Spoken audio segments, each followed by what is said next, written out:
नमामि धन्वन्तरिमादिदेवम्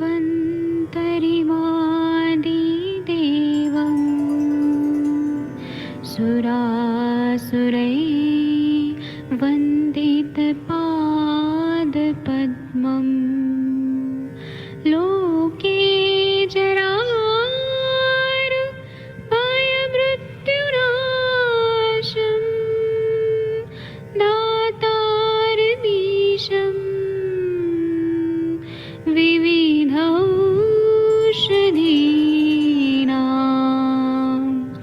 शङ्खं चक्रं जलौकां दधतं मृतघटं चारुतोर्भिश्चतुर्भिः सूक्ष्मस्वच्छादिरुद्यं शुकपरिविलसन् मौलिमं भोजनेत्रम् कालाम्बोदोज्ज्वलाङ्गं कटितटविलसत् चारुपीताम्बराढ्यं वन्दे धन्वन्तरिन्तं निखिलगदमिव प्रौढदावाग्निनीलम्।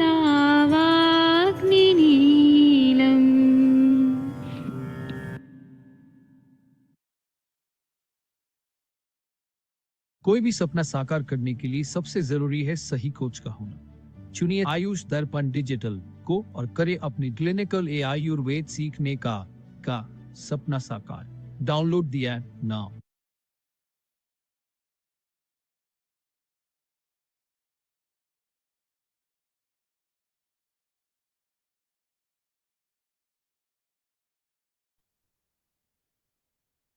प्रणाम सभी लोगों को। मैं वैद्य अरविंद पाठक आप सभी लोग का स्वागत करता हूं। सभी लोगों को कोटि कोटि प्रणाम करता हूं। आइए आज हम लोग मेल इनफर्टिलिटी से रिलेटेड बहुत सारी बातें करने वाले हैं। आप सबके सब भारत के सर्वश्रेष्ठ चिकित्सक लोग हैं, सभी को मैं प्रणाम करता हूं। और मैं यहाँ पे अनम्यूट करने का ऑप्शन देता हूँ। 1 मिनट आप लोग रुक जाइए।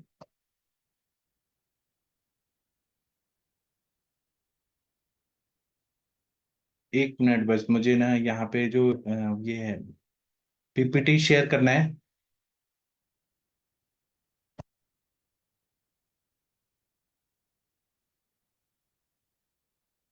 और आप लोग जब भी पेशेंट देखते हैं ना, तो आप लोगों को हर चीज मालूम होना चाहिए। यही उद्देश्य से मैं यहाँ पे आप लोगों को सब चीजें बताने के लिए आया हूँ।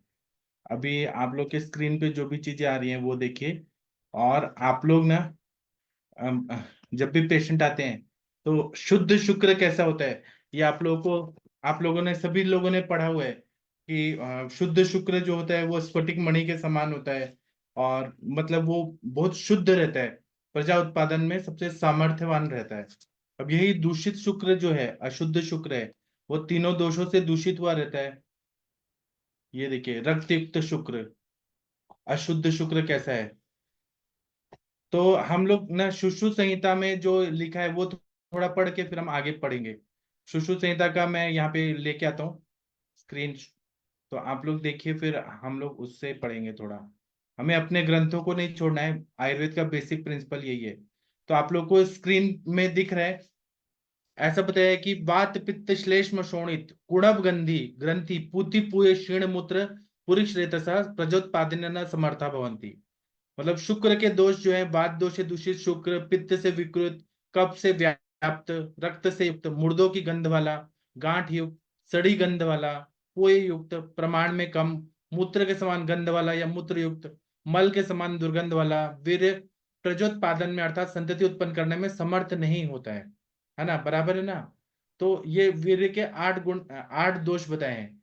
इसमें बोल रहे हैं कि तेषु वात वर्ण वेदनम वातेन, पित्त वर्ण वेदनम पित्तेन, श्लेष्म वर्ण वेदनम श्लेष्मणा, कुणभ गंध्यन अल्पम च रक्तेन ग्रंथिभूतम श्लेष्म वाताभ्याम, पूत पूय निभम पित्त श्लेष्माभ्याम, क्षीणम प्रागुक्तम पित्त मारुताभ्याम, मूत्र पुरुष गंधि सन्निपाते नेति तेषु कुणभ ग्रंथि पूति पूय क्षीण ऋतसा कृच साध्या, मूत्र पुरुष ऋतस्तु असाध्या साधमन्य चेति। उपयुक्त वीर्य दोषों में वात से दूषित वीर्य वायु के रंग वाला और तजन्य वेदना से युक्त होता है। पित्त से दूषित वीर्य में पित्त का रंग और तज्जन्य पीड़ा होती है। कफ से दूषित वीर्य में उसका वर्ण और वेदना रहती है। रक्त से दूषित वीर्य में मुर्दों की गंध और वीर्य का बाहुल्य रहता है। कफ और वायु से दूषित वीर्य गांठदार होता है।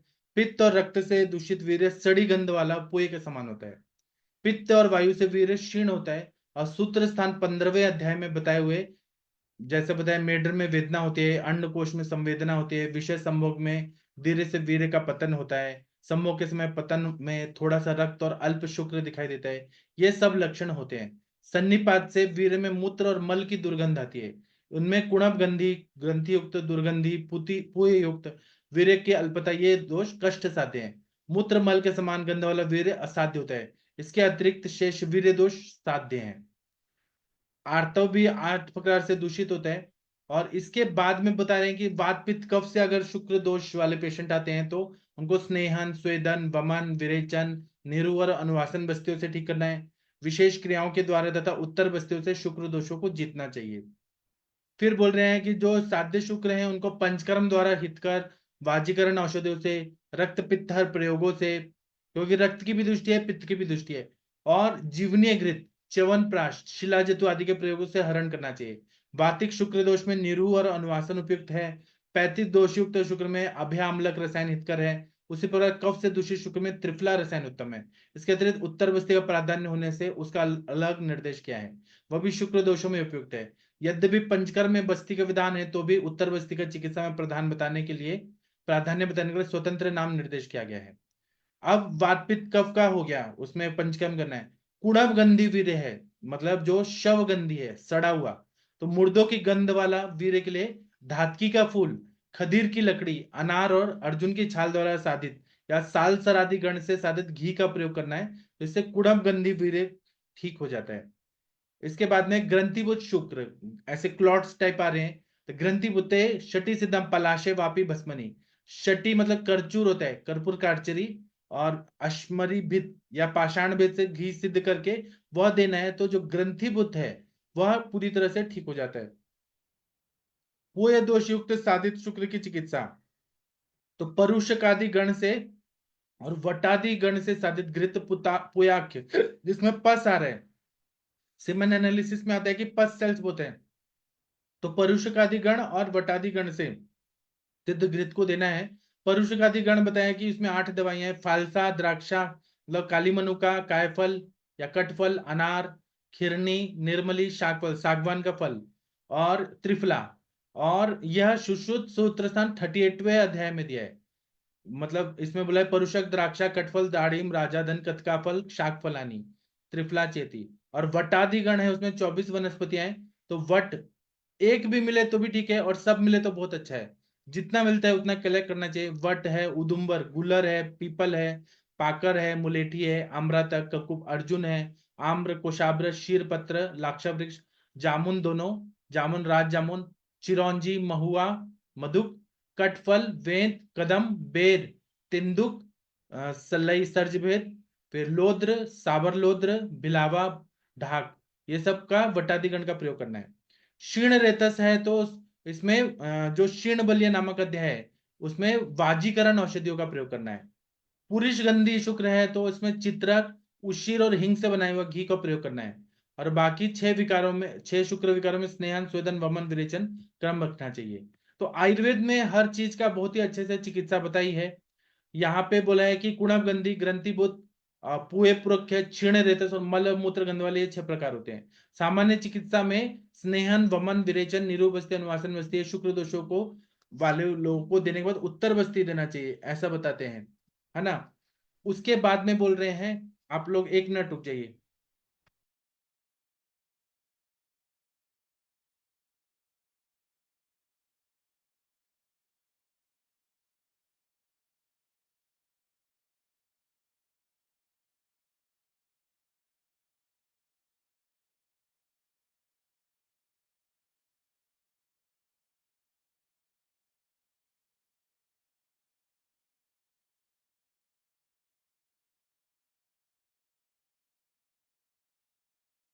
तो इसमें शुक्र दोषों की अलग अलग चिकित्सा कहने के बाद सामान्य चिकित्सा सूत्र बताते हैं कि पंचकर्मों में स्वेदन क्रिया नहीं दी है, क्योंकि वहां पे सौम्य शुक्र बताया है, तो स्वेदन का उन्होंने निषेध किया है।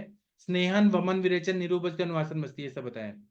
और कुणबगंधी, ग्रंथिपुत, क्षीण रेतस और मल और मूत्रगंधी, ये सब है ना, ये बहुत ही मतलब अच्छे से हमें सीखना चाहिए। और जो ये बोला स्फटिकाभम द्रवम स्निग्धम मधुरम मधुगंधी च शुक्र मिच्छन्ति के चेतु तैल शौद्र निभम तथा, ये सभी को एनाटॉमी में पढ़ाया जाता है।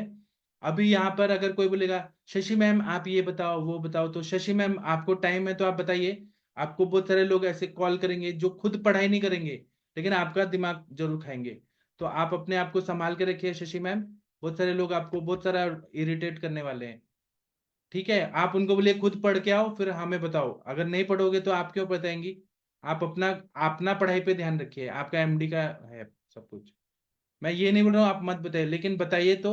जो लोग पढ़ के आते हैं तब पूछते हैं तब ठीक है, पढ़ते नहीं है और केवल आपका दिमाग खाएंगे तो वो गलत बात है, ठीक है। तो ये मैं हटा रहा हूं। अब हम लोग मेन इस पे आते हैं जो मैं पीपीटी से बता रहा था। तो ये शुक्र दोष के पेशेंट रहते हैं, एक मिनट रुकिए मैं पीपीटी ओपन करता हूं।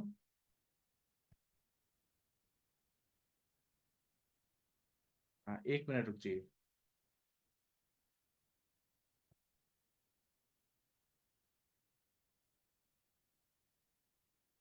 ये देखिए अशुद्ध शुक्र ऐसा रहता है।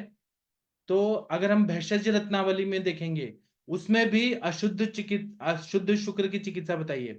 दूसरा चीज जो मॉर्फोलॉजिकल डिफेक्ट होता है ना, तो इसको हम बोलते हैं टेरेटो ऑजियोस्पर्मिया।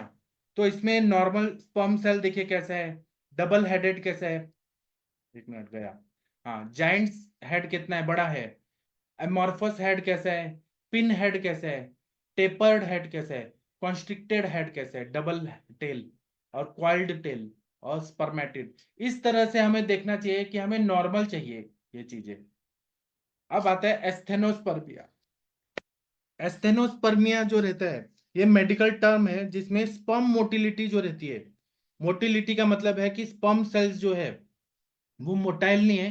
मोटाइल का मतलब उनमें गति नहीं है, वो आगे जाते ही नहीं है, एकदम लेजी लोग जो रहते हैं ना वैसे स्पर्म रहते हैं। तो जब 30% स्पर्म जो इमोटाइल है तो उसको एबनॉर्मल बोलते हैं। जब स्पर्म क्वालिटी भी कम हो जाती है तो मोटिलिटी कम हो जाती है। कंप्लीट एस्थेनोस्पर्मिया में 100% इमोटाइल स्पर्मेटोजोआ रहता है। और नॉर्मली 5,000 पुरुषों में एक पुरुष को ये प्रॉब्लम रहती है एस्थेनोस्पर्मिया। आजकल ये बढ़ रही है, खान पान ऐसा विकृत हो गया है इसकी वजह से बढ़ रहा है। और मेटाबॉलिक डिफिशियंसीज कारण होती है। Ultra structural abnormality of sperm flagellum ये हो सकता है, या नेक्रोअजियोस्पर्मिया ये कारण हो सकता है। इसमें वायु जो स्पर्म का चल गुण है उसका क्षय होता है। स्निग्ध मंद गुण जो है वो भी मंद हो जाता है, स्निग्ध गुण भी मंद हो जाता है। इसके वजह से शुक्र धातु बहुत ऐसे वो प्रजा उत्पादन में सामर्थ्यवान नहीं रहता है। स्पर्म मोटिलिटी में हम लोग देखते हैं कि फास्ट प्रोग्रेसिव मूवमेंट कितना है, तो उसमें 50% से कम है तो एस्थेनोस्पर्मिया रहता है। और मॉर्फोलॉजिकल डिफेक्ट भी है। और अभी देखिए आप लोग के पास ऐसे पेशेंट आते होंगे सीमेन एनालिसिस करके, तो इसमें उनको एब्स्टिटेंस बोलते हैं, मतलब उनको ब्रह्मचर्य पालन के लिए बोला जाता है। तो कुछ लोग 3 दिन करते हैं, कुछ लोग 5 दिन करते हैं, उसके बाद स्पर्म निकाल के देते हैं सीमेन एनालिसिस के लिए। तो ये जैसे आप लोग को स्क्रीन पे दिख रहा है कि अमाउंट 3 ml तक निकला है, 0.5 से 5 ml तक नॉर्मल रेंज होता है, इसमें 3 ml निकला है। अपीयरेंस ओपेक वाइट, ठीक है। फिर लिक्विफिकेशन टाइम है 30 मिनट/मिनट। अब लिक्विफिकेशन क्या होता है वो भी हम लोग करेंगे, मतलब वो 30 मिनट तक वो वैसा वैसा था और उसके बाद में लिक्विफिकेशन होने लगा। उसमें फ्रुक्टोज था, अल्कलाइन रिएक्शन हुआ, मोटिलिटी 70% है। अब मोटिलिटी में ग्रेड 4, ग्रेड 3, ग्रेड 2, ग्रेड 1। तो इसमें full activity with tail moment कितना है, तो 14% ही है, 14 मिलियन। उसी तरह से ग्रेड 3 में good activity with tail moment कितना है, 20 है। Poor to fair activity 30। Minimum forward progression grade 1 36। तो हमें बाकी चीज का कोई मतलब नहीं, हमें जो 14 है ग्रेड 4 वही सबसे इंपॉर्टेंट होता है। पस सेल इसमें 2 to 3 सेल्स पाए जा रहे हैं, तो रिजल्ट है विद इन नॉर्मल लिमिट। अब 14 मिलियन पर ml अगर ये है तो 14 मिलियन भी ठीक है, ये सीमेन एनालिसिस ठीक है, इसमें वो मतलब फर्टाइल है। ऐसे ही देखिए ग्रेड 4 अगर देखिए इसमें लिक्विफिकेशन टाइम 48 मिनट्स है, एब्स्टिनेंस मतलब ब्रह्मचर्य उसने 3 दिन पालन किया है, क्वांटिटी 1.6 ml, मास्टरबेशन से इतना निकल रहा है, और कंसिस्टेंसी विस्कस है, कलर ओपेक वाइट है, पीएच अल्कलाइन है, फ्रुक्टोज प्रेजेंट है। तो टोटल स्पर्म काउंट 23 मिलियन है, मतलब ये ठीक है, 15 मिलियन से ज्यादा होना चाहिए, 60 से 120 रहे तो सबसे बेस्ट है, लेकिन ये ठीक है। लेकिन अब इसमें 1.6 ml, ये तो बहुत कम क्वांटिटी में निकला इसका स्पर्म। स्पर्म मोटिलिटी जो है वो 60% मोटिलिटी है, लेकिन ग्रेड 4 कितना है, पॉइंट मतलब 5% है, ज्यादा नहीं है। तो ये ना एस्थेनोस्पर्मिया है, हमें मोटिलिटी ज्यादा चाहिए। ग्रेड 2 और 1 जो है वो हिलते डुलते हैं, लेकिन वो आगे बढ़ने वाले नहीं है। 30 और 50 को हम जो देख रहे हैं ये सब जरूरत नहीं है। स्पर्मेटिड्स मतलब उसमें टेल नहीं है, मिड पीस नहीं है, 2 से 4 है, तो इसको हम ओलिगोस्पर्मिया बोलेंगे। ओलिगोस्पर्मिया मतलब इसमें स्पर्म काउंट भी कम है, जितना चाहिए उतना नहीं है ना। और एब नॉर्मल सेल्स भी बहुत हैं इसमें, और 5% ही मोटिलिटी है, तो 5% मोटिलिटी से काम नहीं चलेगा, इसमें फिर ट्रीटमेंट की जरूरत पड़ती है। अब ये देखिए, ये पेशेंट जो है ये अजोस्पर्मिया का पेशेंट है, इसमें मास्टरबेशन इसने 9:35 में करके फिर दिया, मास्टरबेशन किया, एब्स्टिनेंस 5 डेज का किया, क्वांटिटी 2 से 5 ml होता है, तो 3 ml तक इसने निकाल के दिया। अपीयरेंस ग्रे है, लिक्विफिकेशन 10 मिनट में ये फिर काम हो जा रहा है, लेकिन 45 मिनट तक चाहिए। अब इसमें स्पर्म काउंट नील, एक भी स्पर्म नहीं मिल रहा है, मोटिलिटी नील, ग्रेड 4 लीनियर प्रोग्रेसिव नील, स्लगिश लीनियर प्रोग्रेसिव नील। तो ये तो एस्थेनोस्पर्मिया भी हो गया, फिर उसके बाद में कुछ भी इसमें कुछ है ही नहीं, ये अजोस्पर्मिया का पेशेंट है। अब इसमें स्पर्म सेल्स ही नहीं है, तो ये क्या बाप बनेगा, ऐसा ये कंडीशन है। अब प्रोग्रेसिव देखिए, sperm are moving forward, non progressive है, sperms that are moving but are and travelling straight. अब ये टेढ़ा मेढ़ा उल्टा पुल्टा कहीं पर भी एंजॉय कर रहे हैं घूमने का, तो इनका तो रहने से रहा, ये तो कुछ भी फर्टिलाइज नहीं कर पाएंगे। ठीक है, ये मोटिलिटी का हमें बहुत ही ध्यान रखना पड़ता है, मोटिलिटी। अब एक और देखिए, जैसे कि एक्सीलेंट फॉरवर्ड प्रोग्रेसिव है 10%, तो ये भी तो उतना स्ट्रांग नहीं है। 50% प्रोग्रेसिव चाहिए हमें, कम से कम 50% से ऊपर चाहिए। ग्रेड 3 है गुड फॉरवर्ड प्रोग्रेसिव 20%, हमें ये भी काम नहीं करेगा। और sluggish forward progressive 10%, non progressive 60%, तो ये हमें नहीं चाहिए। एबनॉर्मल हेड, एबनॉर्मल नेक, एबनॉर्मल टेल 20%, मोर देन 20%, और immature germ cell 4 to 6, leukocytes WBC 4 to 5, 4 to 6, epithelial cells 2 to 3, RBC nil, sperm agglutination nil। तो लेकिन जो एक्सीलेंट फॉरवर्ड प्रोग्रेसिव ग्रेड 4 चाहिए, वो 50% तो कम से कम चाहिए। स्पर्म मोटिलिटी 60 मिनट्स है percentage wise, sperm count 10 to 6, तो ये तो ओलिगोस्पर्मिया में हो गया। पायोस्पर्मिया भी है क्योंकि इसमें पस सेल्स भी आ रहे हैं, और लो स्पर्म मोटिलिटी, तो ये भी इसने कितना भी ट्राई किया इसको नहीं होंगे बच्चे। वॉल्यूम भी 2 ml है, तो ये नहीं हो सकता। अगर इक्सी कराया है या आईवीएफ कराया तो हो सकता है कि हो सकेगा, लेकिन ये गारंटी नहीं है कि आईवीएफ से भी सक्सेसफुल हो, क्योंकि प्रोग्रेसिव नहीं है। अब देखिए, अब एक और वही पेशेंट का ट्रीटमेंट देखा तो ग्रेड 4 50% आ गया, मतलब ये नॉर्मल हो गया है, सीमेन इज नॉर्मल, 50% हमें चाहिए ग्रेड 4, 50% प्रोग्रेसिव है, मतलब ये एक्सीलेंट है। और इसमें स्पर्म काउंट 56.4 मिलियन हो गया, मतलब इसने अच्छे से ब्रह्मचर्य पालन किया, मेडिसिन लिया, इसका अच्छा आ गया। ठीक है, ये आप लोगों को कुछ समझ आया मैं जो बताने का कोशिश कर रहा हूँ। अब इसमें हमें चल गुण का क्षय हो गया है, स्निग्ध का बहुत ये कम हो गया है, तो इसमें हमें पेशेंट जो रहता है इसको हमें आयुर्वेद के हिसाब से शुक्रगत वात ऐसा समझना चाहिए, वायु का प्रकोप है। और ये जो शुक्र है वो अच्छे से नहीं बन रहा है, या शुक्र में वो जो ताकत चाहिए वो नहीं है, मोटिलिटी नहीं है, तो हमें इसमें हमें क्या करना है चिकित्सा, तो हमें शुक्र शोधनीय गण वाले द्रव्य देना है, शुक्र शोधनीय गण वाला, और आम का पचन करने वाला, सबसे जरूरी है आम का पचन, कफ का, क्लेद का अच्छे से पचन करने वाले। तो हम लोग इसमें गुड़ूची का प्रयोग कर सकते हैं, पटोल का, फिर शुंठी का, पिपली का, लहसुन का। ये सारे द्रव्य जो मैंने बताया, जैसे गुड़ूची, पटोल, शुंठी, पिपली और लहसुन, ये रसवीर विपाक में ऐसे दिखते हैं, लेकिन कोई कटु रस है, कोई तिक्त रस है, लेकिन ये वृक्ष हैं और शुक्र का शोधन करते हैं।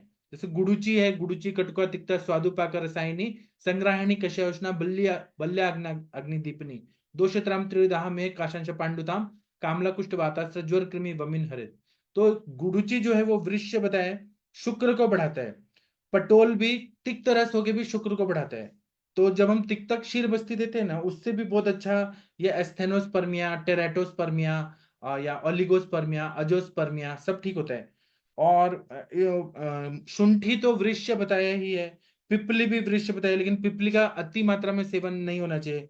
लहसुन भी कम मात्रा में लिया तो वृक्ष बताया है। तो और वाजीकरण औषधियां देना चाहिए तो बहुत अच्छा फायदा होता है। वाजीकरण औषधियों से मोटिलिटी बढ़ता है, लेकिन ब्रह्मचर्य भी पालन करना है। तो सबसे पहले एस्थेनोस्पर्मिया जब रहता है, जब मोटिलिटी कम रहता है, तो अग्निदीपन, आम पाचन, स्त्रोतोशोधन करना है, स्नेह पान कराना है, विरेचन कराना है, पिपल्यादि तेल का अनुवासन कराना है, माधुतैलिक बस्ती का प्रयोग करना है, वाजीकरण औषधियां देना है, तो बहुत अच्छा फायदा होता है। वाजीकरण औषधियां जब हम शुक्र का शोधन करते हैं, शुक्र व स्त्रोतस की शुद्धि के बाद जब देते हैं, तो वह एस्थेनोस्पर्मिया पूरी तरह से ठीक हो जाता है और चल गुण जो है शुक्र का वो बढ़ जाता है। तो और कटु रस की औषधियों का भी बहुत इफेक्ट रहता है। तो इस एस्थेनोस्पर्मिया में जहां मोटिलिटी कम है, उसमें अकरकरादि चूर्ण, जाति फलादि चूर्ण, पारसिक यवानी चूर्ण, महाकस्तूरी आदि गुटिका, गोरोचनादि गुटिका, पूर्ण चंद्रोदय रस, सिद्ध मकर ध्वज, फिर तांबुल स्वरस का अनुपान के साथ ये सारी दवाइयां वृक्ष दिया तो मोटिलिटी, क्योंकि तांबुल पत्र है ना, वो वृक्ष भी बताया है और स्टिमुलेशन देता है, वो इरेक्टाइल डिस्फंक्शन में भी अच्छा काम करता है लेने से, और मोटिलिटी को भी बढ़ाता है।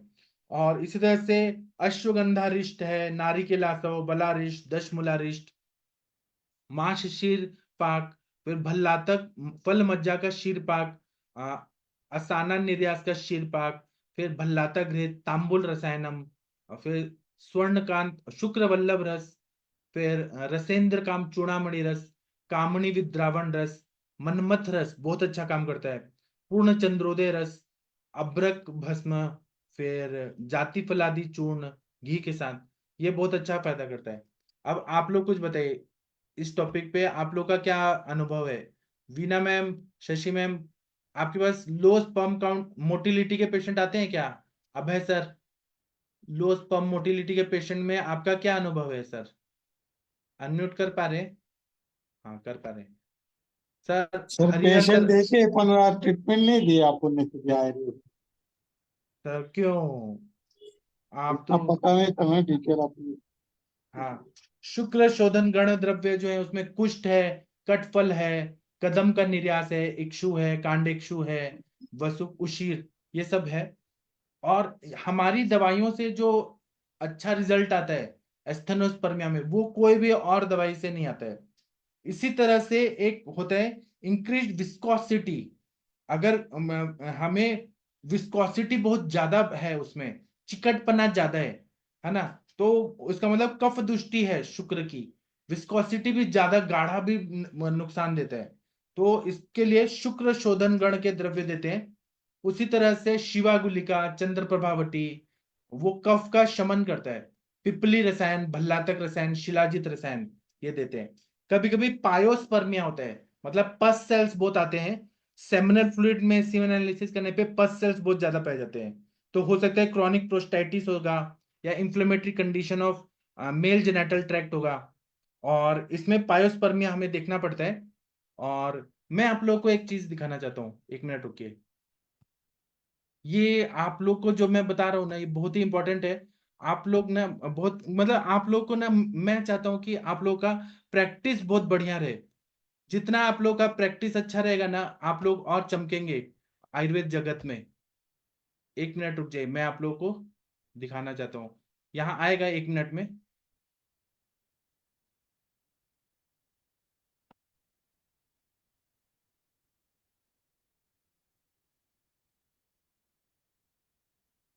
एक मिनट में यहाँ पे दिखा रहा हूँ। हाँ, एक अच्छा सा वीडियो दिखाता हूँ। 1 मिनट रुकिए।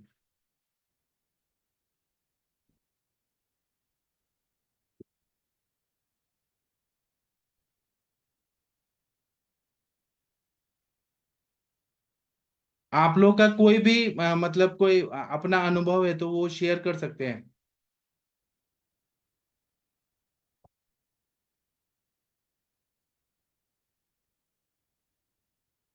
एक मिनट बस, मुझे यहाँ पे एक एक चीज दिखाना है जो मैंने निकाला है, लेकिन 1 मिनट लगेगा मुझे।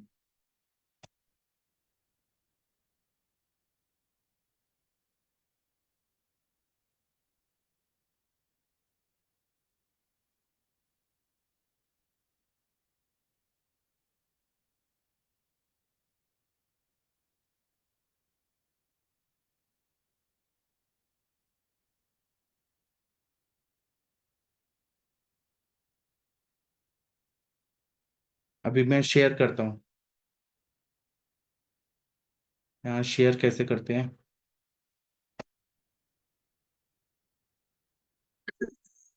Most of the sperm are progressively more. Spermatozoa scores represent the percentage of sperm that are active. 1 minute रुकिए, इसको स्टार्टिंग से चलाते हैं।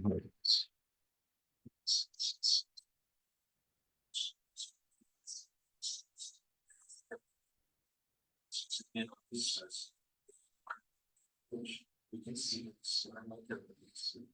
Most of the sperm are progressively more. Spermatozoa scores represent the percentage of sperm that are actively swimming in the forward direction. Low sperm activities, a common cause of infertility. This specimen shows only good count and infertility. Here it is of higher magnification, where you can get a better idea of the morphology or shape of the sperm cells. This specimen demonstrates both the low count and low motility. Mature sperm forms best at the progressive or there is a solution for also shows. There's one sperm with we see that sperm are twitching and wrinkling in place, but there is no progressive motility. In order to get a pregnancy with sperm like this, we want to perform IVF and inject the sperm directly into the eggs. ठीक है, तो ये आप लोगों को जरूर काम आएगा जो मैंने आप लोगों को। 1 मिनट रुकिए, एक मिनट रुकिए, 1 मिनट, 1 मिनट, 1 मिनट।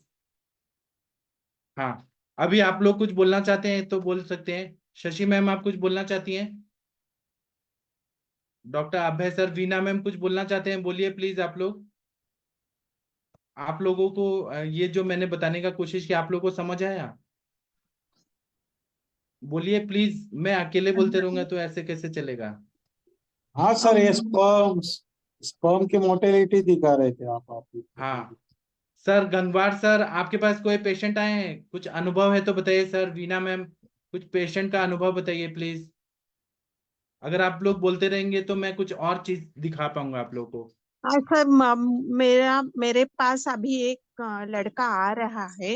हाँ, तो 32 इयर्स का है यार, 3 साल अभी होने वाले शादी को, मगर वो बच्चों के लिए आ रहा है अभी। तो टेस्ट की नहीं मैंने अभी तक। तो टेस्ट करने के वो लड़के को भेजने के लिए क्या क्या करूँ बोल दीजिए आप। सीमेन एनालिसिस करा दीजिए। सीमेन नहीं, सीमेन एनालिसिस को भेजने के पहले उसको क्या 3 दिन 4 दिन हाँ, ब्रह्मचर्य ब्रह्मचर्य रखना, पालन। और हाँ, कुछ ऐसा और क्या बोल दूं सर। वही कि ब्रह्मचर्य पालन करें और अपनी वाइफ से थोड़ा दूर रहे। हाँ, और आपने बोल दिया था ना सीमेन ऐसा ही निकाल दिया तो और थोड़ा सा दो टाइप का रहता है। रिपोर्ट। एक बार हाँ मास्टरबेशन करके निकालते हैं और एक उसी हाँ टाइम पे संभोग करके मैथुन क्रिया करके तब निकालते हैं। तो हाँ हाँ, अगर अजोस्पर्मिया है, 0 है, तो हम लोग बोलते हैं कि अपनी वाइफ से निकलने लगे तब निकाल के और तब करो, तब उसमें कुछ ना ओके कुछ आते हैं। अभी एक चीज और देखिए आप लोग, जो हाँ मैं देखना चाहता हूँ आप लोगों को, 1 मिनट रुकिए, 1 मिनट, ये आएगा अभी।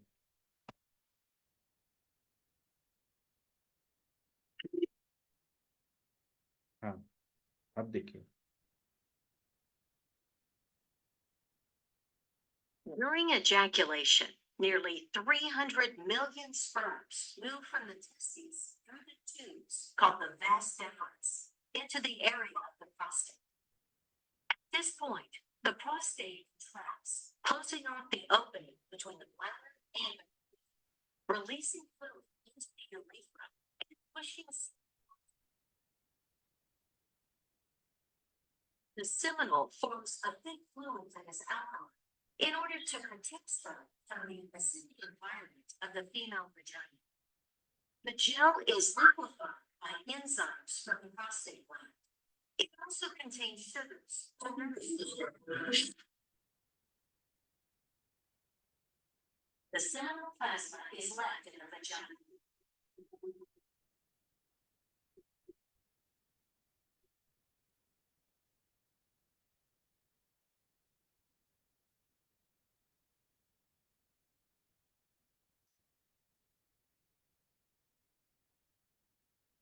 चलिए, ये मैं स्टॉप करता हूँ। अभी इतना सब तो आप लोगों को मालूम ही होगा, सब चीज बेसिक चीजें तो मालूम ही है। बस हम लोग जो चिकित्सा करते हैं उसमें हम लोग ये भी देखते हैं कि फंक्शनल इम्पोर्टेंसी अगर है, पेशेंट जो है वो मतलब उसका बाकी सब चीज ठीक है, लेकिन वो फंक्शनली इम्पोर्टेंट है, ऐसा भी बहुत पेशेंट हमारे पास आते हैं। तो उसमें हमें क्या करना है वो मैं बताता हूँ। 1 मिनट रुके, शेयर कर देता हूँ पहले ये। फंक्शनल इम्पोर्टेंसी होता है तो अश्वगंधा चूर्ण देते हैं। माइंड से उसका काम नहीं हो रहा तो मानस मित्र वटकम, कल्याणघृत, नारिकेलासव देते हैं। इस तरह से कपिकच्छु देते हैं, इक्षुर का बीज देते हैं, फिर जाति फल, जाति पत्री, और इम्पोर्टेंसी ड्यू टू डायबिटीज है तो वसंत कुसुमाकर रस, धानवंतर घृत, शीरबला तेल, ये सब देते हैं। और हम लोग ना बस्ती देते हैं, बस्ती से बहुत अच्छा फायदा होता है। कभी कभी फ्रुक्टोज डेफिशिएंसी के भी पेशेंट, तो उसमें ऑब्स्ट्रक्शन इन प्रॉक्सिमल सेमिनल वेसिकल में होता है, उसके वजह से फ्रुक्टोज डेफिशिएंसी होती है, तो उसमें स्त्रोतस शोधन करते हैं, वातानुलोमन द्रव्य देते हैं, वृक्ष दवाइयां देते हैं। तो उसमें कृष्ण जीरक चूर्ण, अकरकराबादी चूर्ण, चंद्रप्रभावटी, गोक्षुरादि गोकुल, दशमूल हरित की लेहम, सुकुमार लेहम, एरंड मुलादि शीर कषायम, ये सब देते हैं तो बहुत अच्छा फायदा होता है।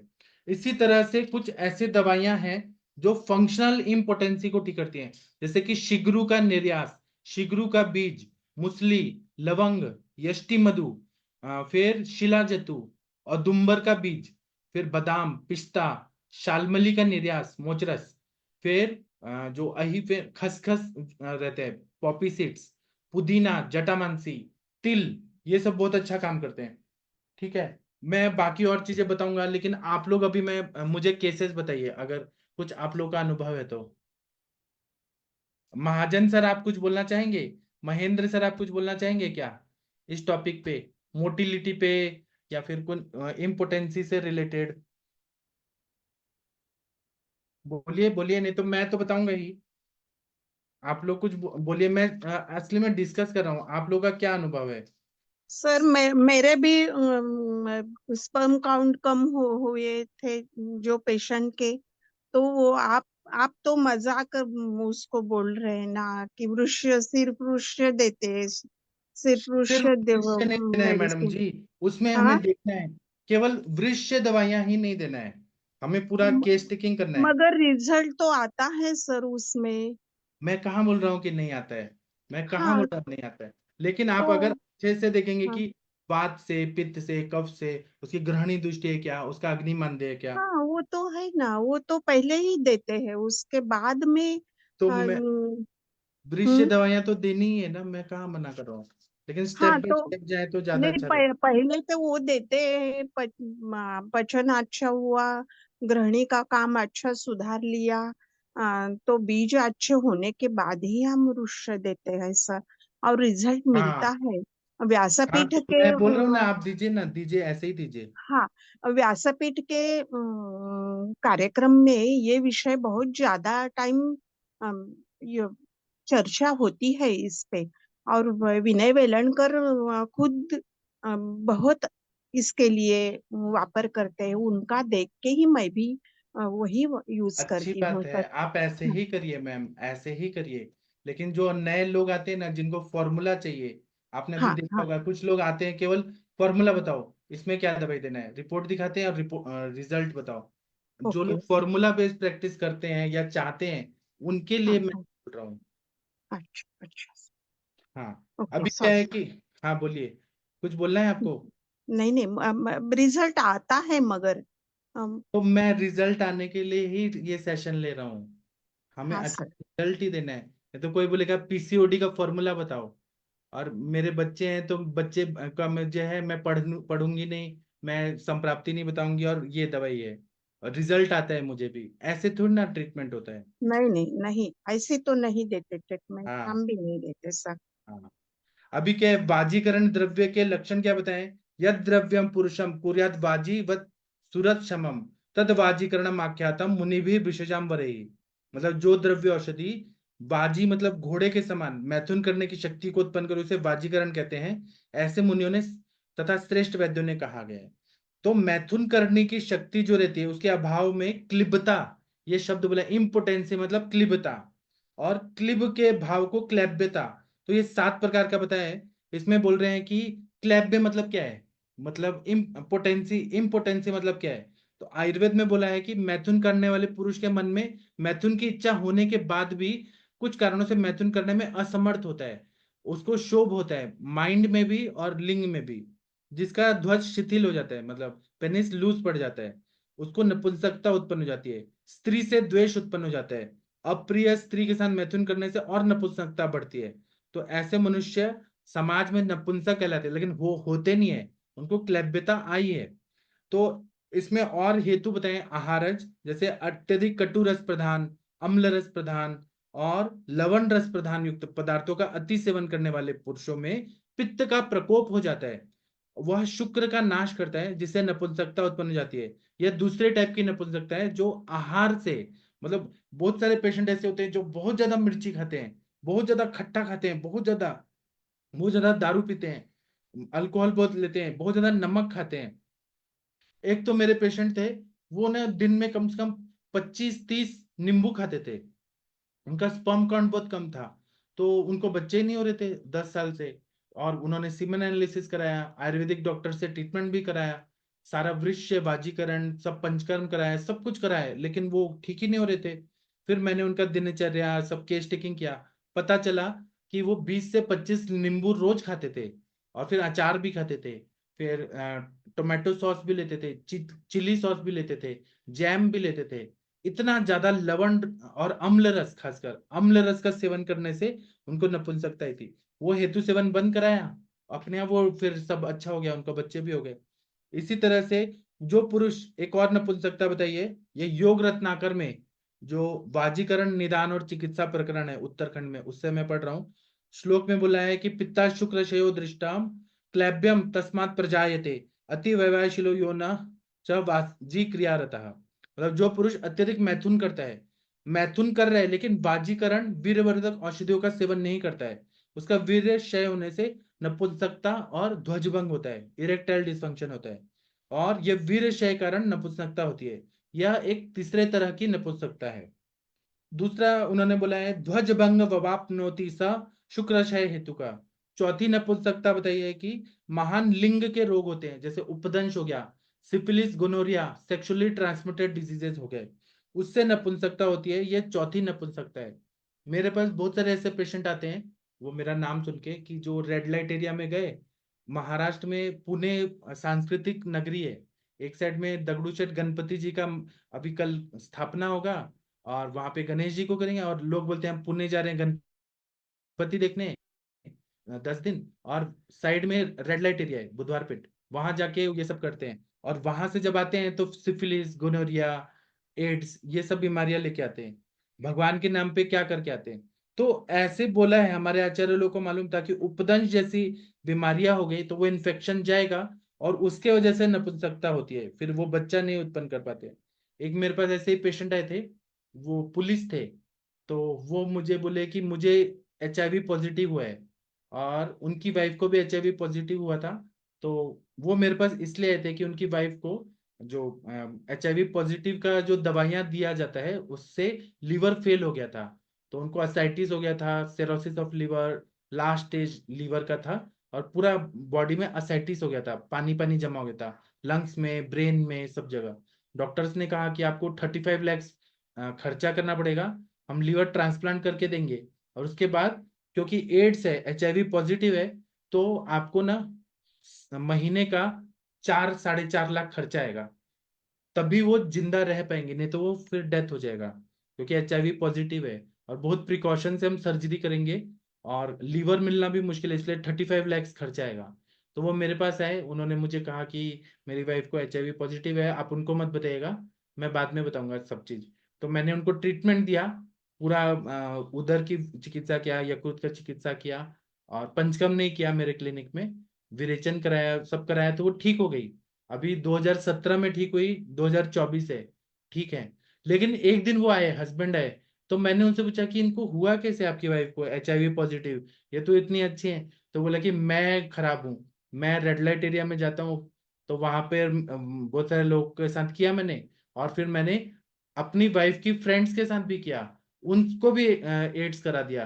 कम से कम 50-60 औरतों को मेरे से ये इन्फेक्शन हो गया है। ऐसे लोग रहते हैं, बदमाश लोग। तो सिफिलिस नहीं हुआ लेकिन एड्स तो हुआ ना। और भगवान ने सब बैलेंस करने के लिए दुनिया बनाई है, जो लोग ज्यादा व्यभिचार करते हैं उनको बीमारियां भी होती है। तो ये हो गया।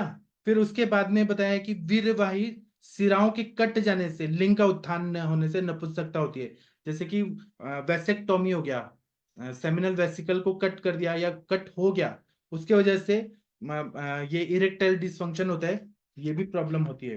कभी कभी बलवान पुरुष का मन मैथुन इच्छा से शुद्ध हो जाता है और वो ब्रह्मचर्य से मैथुन की इच्छा का विरोध करके मैथुन नहीं कर पाता है, तो उसको भी वीर्य अवरोध जन नपुंसकता हो जाती है। मतलब कोई जैसे इस्कॉन टेम्पल में कोई है, ब्रह्मचारी है और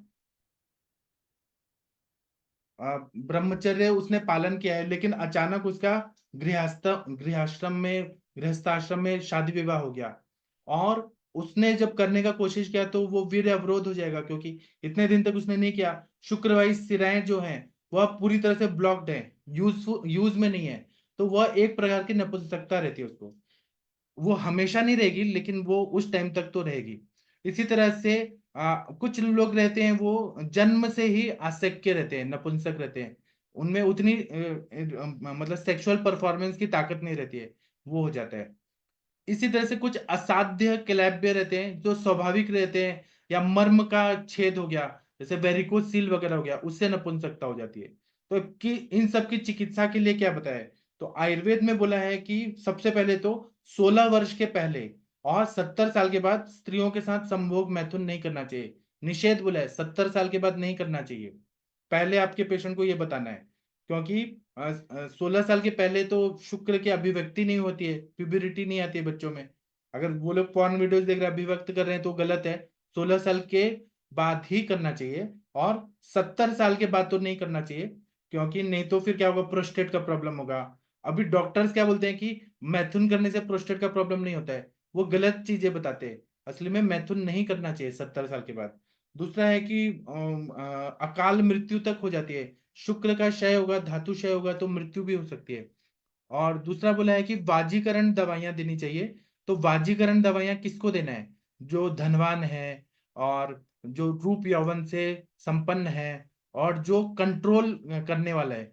मतलब ऐसा नहीं है कि आपने वाजीकरण दवाइयां दिया और जाके गैंगरेप कर रहा है, छोटी बच्चियों के साथ बलात्कार कर रहा है, ऐसे अयोग्य चीजों को, अयोग्य लोगों को हम नहीं देते हैं। हमें अच्छे जो संयमी लोग हैं उनको ही देना है।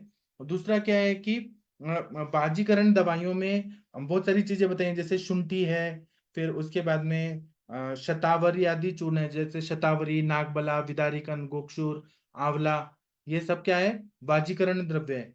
फिर मुसल्यादि चूर्ण बताए, सफेद मुसली का चूर्ण 1 भाग, तालीम खाना 2 भाग, गोक्षुर 3 भाग, इनको महीन चूर्ण बनाकर जौ कूट करके दूध के साथ पकाकर फिर शक्कर मिलाकर थोड़ा गर्म सुबह शाम पीने से बहुत ही अच्छा इससे फायदा होता है। इस तरह से वानरी गुटिका बताया है योग रत्नाकर में कि कपी कच्चू का बीज 1 भाग, गाय का दूध 1 प्रस्त, इनको पकाना है। पकाते पकाते वो गाढ़ा हो जाएगा, जैसे हम लोग मिठाई बनाते हैं, खोआ मावा की मिठाई बनाते हैं खोआ की, वैसा बन जाएगा। फिर कपी कच्चू और डाल के उसकी गोलियां बनानी है और गोलियां बना के चाशनी में डालना है, जैसे हम गुलाब जामुन बनाते हैं वैसे करके आ, उसका सुबह शाम सेवन करना है। तो इससे वानरी गुटिका, आज के मार्केट में जो आती है वानरी गुटिका वो डुप्लीकेट है। कपी कच्चू का ऐसे चाशनी में जैसे गुलाब जामुन बनाते हैं वैसे चाशनी में डाल के बनाया हुआ और दूध में खौला के खोआ मावा जैसा बना के उसके साथ किया हुआ, वो असली वानरी गुटिका है। वानरी मतलब जो बंदर होते हैं उनमें मैथुन शक्ति बहुत पावरफुल रहती है, इसलिए वानरी गुटिका बोला है।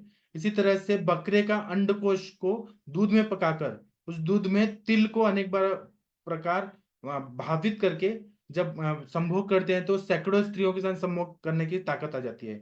बकरे के अंडकोश को घृत में पकाकर पिपली का चूर्ण और सेंधा नमक मिलाकर खाने से बाजीकरण रहता है। इसी तरह से शतावरी, गोक्षुर, अश्वगंधा, पुनर्नवा, नागबला, मुसली, इनका चूर्ण को घृत और शक्कर के साथ भक्षण करने से हाथी के समान बलवान इंसान हो जाता है। इसी तरह से अब ये शुक्र तो बढ़ाएगा ही, लेकिन मैं एक और चीज बताता हूँ। जब मैं इंटर्नशिप कर रहा था ना, तो एक पेशेंट था जो बहुत ज्यादा धातुशय राज्य अक्षमा जैसा हो गया था, उसकी आंखें भी धस गई थी बहुत ज्यादा, तो आंखें एकदम काली काली हो गई थी। तो एक मेरा क्लासमेट था, तो वो नानल सर के पास जाता था, डॉक्टर विलास नानल सर के पास। तो उसने क्या किया कि मैं अपने सर से सिखाऊं, मैं इनको कुछ दवाई दूंगा। उसने उनके रिलेटिव को बोला कि मैं कुछ दवाई दूंगा। वो एडमिट था पेशेंट, सस्सुन जनरल हॉस्पिटल है ना आयुर्वेद वार्ड, तो टीबी का पेशेंट था। तो उसने क्या किया कि मैं दवाई देता हूँ, अब जो दवाई चल रही है उसके साथ में चुपचाप दिया उसने। तो उसने सिद्ध मकरध्वज दिया और कामिनी विद्रावण रस, मनमत रस, इसको कूट के पुड़िया बना के दूध के साथ लेने के लिए दिया। तो हम लोग जाते थे ना, हमने देखा कि वो 14-15 दिन में ही वो इंसान इतना हरा भरा हो गया, आंखें जो धस गई थी वो अच्छा हो गया, उस शरीर में ओज बढ़ गया, ताकत आ गई, और वो इंसान 14-15 दिन में इतना बढ़िया हो गया। तो ये मैंने खुद प्रत्यक्ष देखा है, 15 दिन में इतना अच्छा। तो मतलब वृक्ष तो है ही, शुक्र धातु को इतना अच्छा बनाते कि इंसान का इम्यूनिटी धातु मतलब पूरा शरीर अच्छा हो जाता है। मतलब ये बहुत अच्छी दवाई है, लेकिन ब्रह्मचर्य भी पालन करना चाहिए, नहीं तो एक जगह टैंक भर रहेंगे एक जगह से निकालेगा, तो ऐसा नहीं होना चाहिए। इसी तरह से विदारी कंद, उदुम्बर का फल, इसको बार बार मात्रा में लेके घी मिलाकर दूध के साथ लेने से फायदा होता है। अभी आप लोग कुछ बोलिए फिर मैं बताऊंगा। अभय सर, आपने कभी वाजीकरण द्रव्यों का प्रयोग किया है? Doctor Ganesh Bhosale sir, Harihar sir, Mahendra sir, Mahajan sir, Pradeep Kumar sir, Shashi ma'am, कुछ बोलना चाहेंगे आप लोग? नहीं बोलना चाहेंगे तो फिर मैं बता के फिर मैं ब्रेक लूंगा। फिर उसी तरह से गोक्षुर का चूर्ण है, बकरी के दूध में पकाकर इसका प्रयोग करने से बहुत अच्छा फायदा होता है। अमृत भल्लातक रसायन, यह बहुत अच्छा बताया है, अमृत भल्लातक रसायन सभी को नहीं, कफ प्रकृति और वात प्रकृति वाले को बोला है। केशर पाक बताया है। मैं मदन पूछ मो सकती हूँ कुछ? हाँ बोलिए मैम। आप थक गए हो ज्यादा, हाँ मगर हाँ हाँ हाँ एक छोटा सा डाउट है सर। हाँ। मोचरस कैसा यूज करते हैं सर? मोचरस का पुणे में पाउडर फॉर्म मिलता है, हाँ।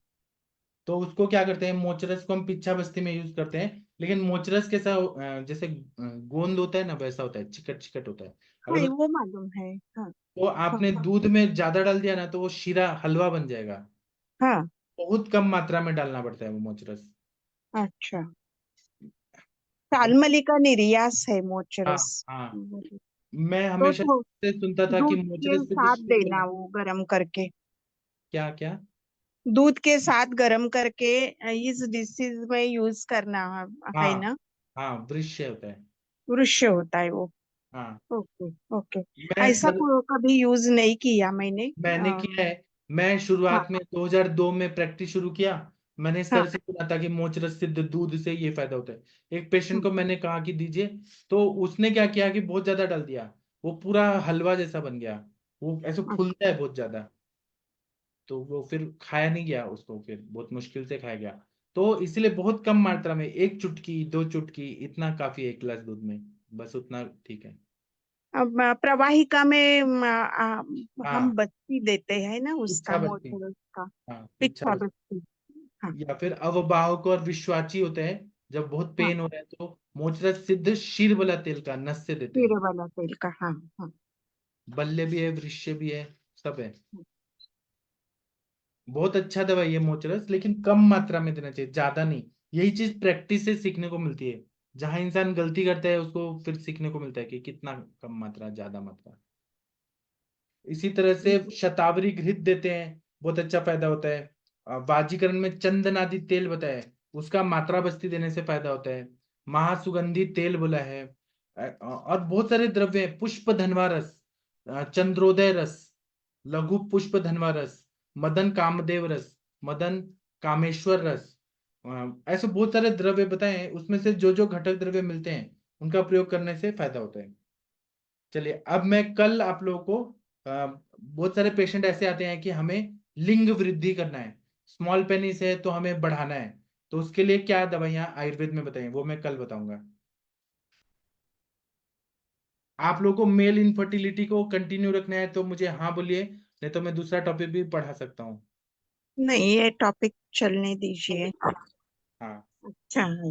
महेंद्र सर, यही टॉपिक चाहिए कि मैं चेंज करूँ? हाँ, चलने दो सर, इसको पूरा कंप्लीट अपने कंप्लीट करो सर, जिससे एक ही जगह होगा और ये नॉलेज भी आगे अपनी कंटिन्यू हो जाएगी। जी बाद में फिर गैप होगा, फिर बाद में फिर वो अधूरा छोड़ जाएगा, फिर दिक्कत होगी। जी। तो सर महेंद्र सर, आपको कुछ काम आया मैं जो अभी सीरीज ले रहा हूँ, इसे नहीं, कुछ? काम क्यों नहीं आएगा सर, वो अभी पेशेंट इस तरह टकराएंगे तो अभी काम तो आएगा ही, ये सारी चीजें। सर आप करेंगे ना, आपके पास ऐसे लाइन लगेगी, क्योंकि लोग ना इतने परेशान हैं, आईवीएफ सेंटर में जा जाके लाखों रुपए डाल के भी फायदा नहीं होता है, निराश लोग हैं बहुत। और आईवीएफ में तो इंसान समझते ही नहीं वो पेशेंट को, वो बस ऐसे पैसा कमाने के। इसके फिर धीरे धीरे वो बढ़ जाएंगे पेशेंटों को, अपने एक दो पेशेंट अपन करेंगे यहाँ पर, जब तो वो फिर अपने आप ही एक दूसरे कांटेक्ट करके पेशेंट अपने आप ही आ जाते हैं वो तो। हाँ, तो आप लोग ऐसा करिए, और फिर ना ये भी देखिएगा, जैसे मैं ये डायग्राम में दिखा रहा हूँ कि रक्त वाला शुक्र निकल रहा है, फेन युक्त निकल रहा है, दाह युक्त निकल रहा है, शुक्र का जांच भी करना जरूरी है, या इन्फेक्शन वाला है, सीमेन एनालिसिस करिए, ठीक है, लेकिन से शुक्र निकालवा के भी देखिए आप लोग कैसा कंसिस्टेंसी है। हाँ, उससे अपना कुछ तो ये अपने दोषों का मालूम तो पड़ ही जाता है। उसका स्मेल देखिए, पूर्णव गंधी है क्या, या फिर मूत्र पुरुष गंधी है क्या। ठीक है सर, आप करेंगे तो बहुत आप लोगों के लिए पूरा दुनिया का दरवाजा खुला है। मतलब लक्ष्मी माता दस्तक दे रही हैं कि आप मुझे पेशेंट बुलाओ तो अपने बहुत घर। है समाज में इस तरह के। हाँ, अब कुछ तो क्या है कि शर्म के मारे नजदीक में कमाते हैं, वो बाहर जाके वहाँ कुछ भी करे आए ले आए, वो इस तरह का होता है कुछ पेशेंट तो। कुछ पेशेंट ऐसे होते हैं जो अपने को क्लियर करके चले भाई कि चलो हम आपको दिखाना है। सर अभी आप देखेंगे ना, जो तंबू वाले लोग जो रहते हैं, खानदानी आयुर्वेदिक दवाखाना, वो लोग 80-80 हजार लेके और यही सब तालीम खाना, अकरकरा ये सब देते हैं, और फिर गायब हो जाते हैं, फरार हो जाते हैं, और लोग वो तो देते हैं उनका तो पैसा उन्हें। पता लगता है साहब, वो कोई ट्रीटमेंट थोड़ी है, वो तो तुक्का लगा के पैसा लेके बस रफू चक्कर। हाँ, तो वो पेशेंट को हमारे पास आना चाहिए, हम अच्छे से एनालिसिस करके, संप्राप्ति भंग करके, दीपन पाचन अनुलोमन करके करेंगे। मैं मेरे ये तो पास कह तो रहा हूँ, वो अपनी नपुंसकता को छिपाने के लिए किसी दूसरे के पास जाना ज्यादा पसंद करते हैं बजाय अपने यहाँ आने के, वो इस चक्कर में तो फंस जाते हैं। आपने देखे कई लोगों के वैसे ही प्रचार लगे रहते हैं और वहां उनके पास खूब भीड़ होती है, तो पेशेंट तो खूब है इस तरह के। हाँ, और जो मजदूर वर्ग है ना, जो लेबर क्लास है, वो तो इतने पागल हैं इन सब के लिए। अमीर लोग भी हैं, लेकिन मजदूर वर्ग बहुत हैं कि हमें कुछ तो दवाई मिल जाए, सेक्सुअल कुछ ऐसा है। हाँ, तो तो आप हमारा फर्ज है कि पेशेंट को उसको छुपा के रखना है, हमें सब हाँ, जगह ये नहीं बताना है कि ये तो हमने ठीक किया। सीक्रेसी तो तब पेशेंट को विश्वास होगा हम पे। इस चैप्टर को तो आप कंटिन्यू रखिए, जिससे कंप्लीट ही करो इसको एक बार, क्योंकि आपने काफी इसमें अंदर तक घुस गए अब तो इसमें नॉलेज काफी हो जाएगी, इकट्ठा हो गया है पूरा ही सीरीज ये। अभी क्या है, मेरा एक क्लासमेट है, वो इंजीनियरिंग किया और टेक महिंद्रा में काम करता था, तो उसको शादी को 8 साल हो गए थे, और उनकी वाइफ को कोई प्रॉब्लम नहीं था, मेरे क्लासमेट को ही प्रॉब्लम था। तो उसने मेरे को रिपोर्ट्स वगैरह दिखाया, एस्थेनोस्पर्मिया, टेरेटोस्पर्मिया, ये सब था। तो मैंने ऐसे ही दीपन पाचन अनुलोमन, शोधन, वमन विरेचन वगैरह करके दिया, उसको 2 बच्चे हो गए। लेकिन मैंने ये बात किसी को बताया नहीं अभी तक। मैं ऐसे बस आप लोगों को बता रहा हूँ कि सीक्रेट रखना बहुत जरूरी है किसी भी पेशेंट का। प्राइवेसी बात होता है ना, हम बोलेंगे इसको ये था वो था, ऐसे नहीं बोलना चाहिए कभी। लेडीज का क्लियर कर देते हैं लेकिन जेंट्स का क्लियर नहीं करते, बस ये है। हाँ, लेकिन अभी सर जेंट्स का बहुत ज्यादा बढ़ गया है प्रॉब्लम, बहुत ज्यादा बढ़ गया है। अभी ना छोटे छोटे बच्चे भी रहते हैं ना, वो इतना परेशान रहते हैं, मतलब वो बोलते हैं कि हमें नाइटफॉल हो जाता है, इतना परेशान रहते हैं ना, तो सॉल्यूशन नहीं मिलता है सर, ये प्रॉब्लम है। अच्छा डॉक्टर मिलना बहुत मुश्किल है। और जब शादी होती है तो आईवीएफ सेंटर के उधर जाके 10-10 लाख 20-20 लाख रुपया देते हैं, और उसमें भी वो लोग क्या करते हैं, सारे इंजेक्शन डालते हैं ना लेडीज को, और उसके बाद में स्पर्म निकाल के डालते हैं, नहीं हुआ तो फिर मेल का ये डोनर का डालते हैं, और उसमें भी सक्सेसफुल हुआ तो हुआ, नहीं तो पैसे नहीं देते। जाओ फिर से फिर पैसा भरो फिर करो, मतलब वहां पे बाजार है पूरा आईवीएफ सेंटर्स। अब तो बाजार ही है वो, तो सर बहुत बड़ा बाजार हो गया अब तो।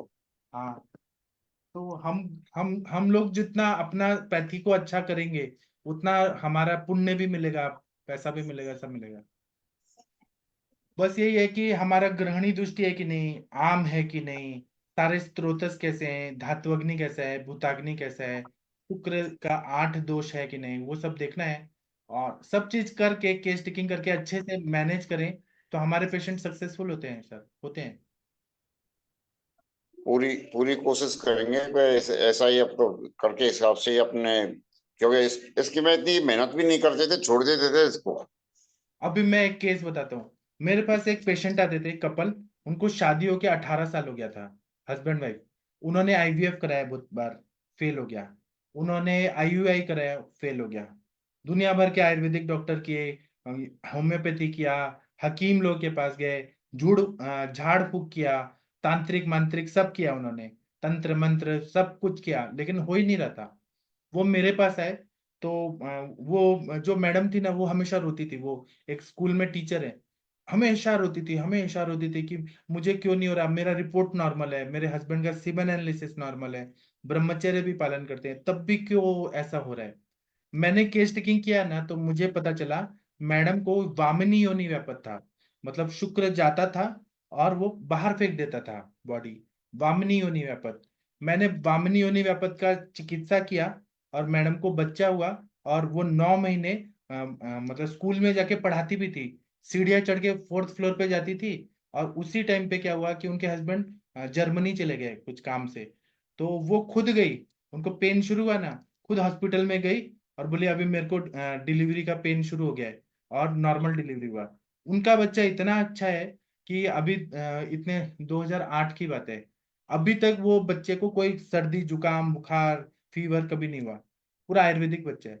लेकिन डायग्नोसिस परफेक्ट होना चाहिए। वामिनी योनि व्यापत के लिए पूरा मैंने केस टेकिंग किया, तब पता चला कि वामिनी योनि व्यापत है। फिजियोलॉजिकल क्या क्या क्या क्या दिक्कत थी उसमें? कोई फिजियोलॉजिकल कोई समस्या नहीं थी? नहीं, वो जब सेक्स करते थे ना, मैथुन करने के बाद उनकी जो बॉडी है ना, वो शुक्र को फेंक देती थी बाहर, शुक्र नहीं को सर, हमने तो एक्टिवेट नहीं इसका करती अनुभव थी। नहीं किया, पर फिजियोलॉजिकल कोई उसमें मिस्टेक तो होनी चाहिए जिससे इस तरह की वो क्रिया हो रही थी तो। वामनी योनि व्यापत में बताया ना कि खाना खा के वेग विधारण करके और फिर मैथुन करते हैं। वेगों को रोकती थी वो, जैसे मल का वेग आया, अभी वो जो फोर प्ले कर रहे हैं 1.5 घंटा 2 घंटा कर रहे हैं, है ना, और उस टाइम पे वेग आया, उसको रोक के फिर मैथुन करेगी, तो वो वायु जो है वो फेंक देती थी हमेशा। उनको ये कॉमन सेंस नहीं मालूम था कि वेगों को धारण करके मैथुन नहीं करना है। तो मैंने उनको बस्ती दिया, मात्रा बस्ती दिया, और वृक्ष दवाइयां दी, हस्बैंड वाइफ दोनों को, हो गया, सक्सेसफुल हो गया। हाँ, तो वो तो सदाचार की बात हो गई, एक तरह से सदाचार के में गलती कर रहे थे वो। हाँ, लेकिन तो ये हम क्यों, ध्यान हमने इस था। तरह का केस देखा नहीं इस तरह का, क्यों मैं बताता हूँ, इस तरह के लक्षण मिलते ही नहीं है अधिकांश से, पूरे जो अपन योनि रोग दिए हैं वो सारे अपन को देखने को मिलते ही नहीं पेशेंट इस तरह के पूरे। मिलते हैं सर, आप केस लेंगे तो मिलेंगे सब, हाँ। मिलते हैं। इसके लिए केवल आपको गायनेक पढ़ने की जरूरत नहीं है, आपको पूरा सारा चीज पढ़ना पड़ता है। आज मेरे पास एक पेशेंट आया, दिल्ली से आया, वो मेरा वीडियो देख के आया, तो वो बोल रहा है कि मैं ना सर 8 साल से परेशान हूँ, मैं जो भी खाता हूँ मेरे को पचता ही नहीं है, पचता ही नहीं है। मैंने देखा, और उसको साइनोसाइटिस, एलर्जिक रिनाइटिस, उसने डीएनएस का ऑपरेशन कराया, डिवेटेड नेजल सेप्टम का, तब भी उसको थोड़ा भी परफ्यूम, अगरबत्ती ये सब रहता है ना, तो उसको छींके आती है अंदर ही अंदर। पूरा केस टेकिंग किया तो पता चला कि कफज ग्रहणी है उसको। फिर मैंने उसको आम पचक बट्टी, लक्षुणादि बट्टी दे दिया, और उसको कहा कि आप ये मृदु विरेचन बट्टी है मेरा, आरगवत कपिला बट्टी, वो दे दिया है। मैंने कहा 2 दिन आप लेके देखो कैसा लगता है, जब आपको अच्छा लगेगा तब आप मेरी दवाई लेना। तो अभी रुका है 2 दिन के लिए, तो फिर मैं तब दवाई दूंगा। तो ये सर डायग्नोसिस सबसे बड़ी चीज है, क्या डायग्नोसिस का ये सारा एक थ्योरी डायग्नोसिस का है। डायग्नोसिस सही हो जाता है तो पेशेंट को रिलीफ बहुत जल्दी, कि अपने मेडिसिन तो सब जगह है। हाँ, वो डायग्नोसिस के कफज ग्रहणी तक जाने के लिए मैंने पूरा अच्छे से उसका समझा, उसकी हर बात समझी कि वो क्या बोल रहा है। कफज ग्रहणी की वजह से सारा प्रॉब्लम है, सारा खेल है।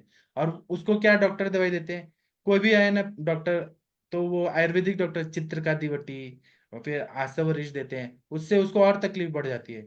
मतलब कुछ दिन अच्छा रहता है, फिर उसको और तकलीफ हो जाती है। तो ये मतलब उसको पित्त मुंह से छाले आते हैं ये सब। तो हर पेशेंट को चित्रकाति बट्टी तो नहीं देना चाहिए ना सर।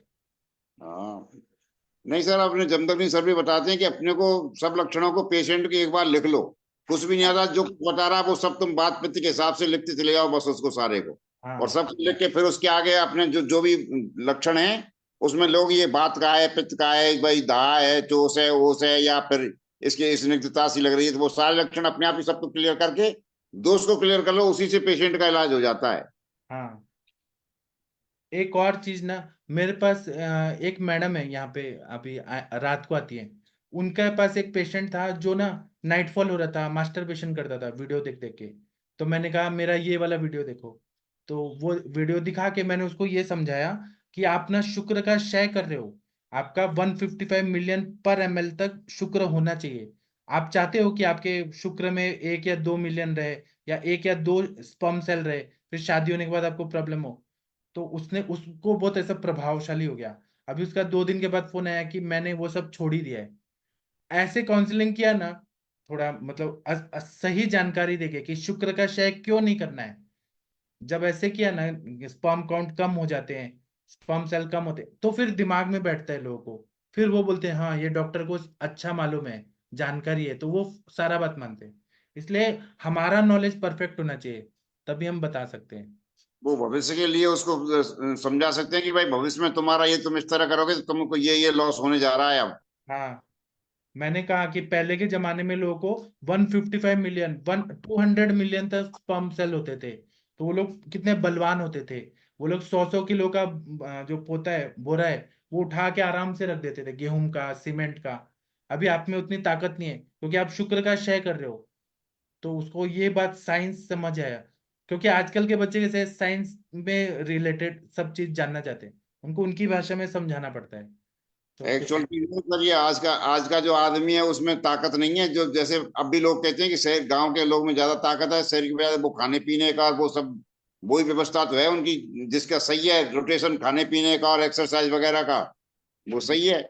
और एक्सरसाइज वगैरह अपन खाने पीने का नहीं रखें तो फिर दिक्कत, क्योंकि उल्टा सीधा सब ये शहर में ज्यादा चलता है खाने पीने का। जी, ये नई नई चीजें जो आजकल नई नई डिश आ रही हैं जब सारी ये विरुद्ध इस अन्न तरह है ना, की विरुद्ध हो रहा अन्न से भी शुक्र का क्षय होता है। शुक्र तक वो नरिशमेंट मिलता ही नहीं है, स्पर्म सेल कहाँ बनेंगे। जी है। सर। दूध ही नहीं मिलता सर सिटी में प्योर। हाँ वही तो। ठीक है, आज का सेशन मैं बंद करता हूँ। अभी मैं और भी इस पे बहुत सारे टॉपिक, पूरा सितंबर एंड तक चलेगा मेल इनफर्टिलिटी पे। और नया चीज, नया टॉपिक लेके आऊंगा, मतलब मेल इनफर्टिलिटी पे ही नया चीज पढ़ाऊंगा। अब मैं कल पढ़ाऊंगा 7 बजे। अभी हम ब्रेक लेते हैं 1 घंटे का। अब हम 9 बजे मिलते हैं। थैंक यू, प्रणाम सभी लोगों को, फिर मिलते हैं। Thank you.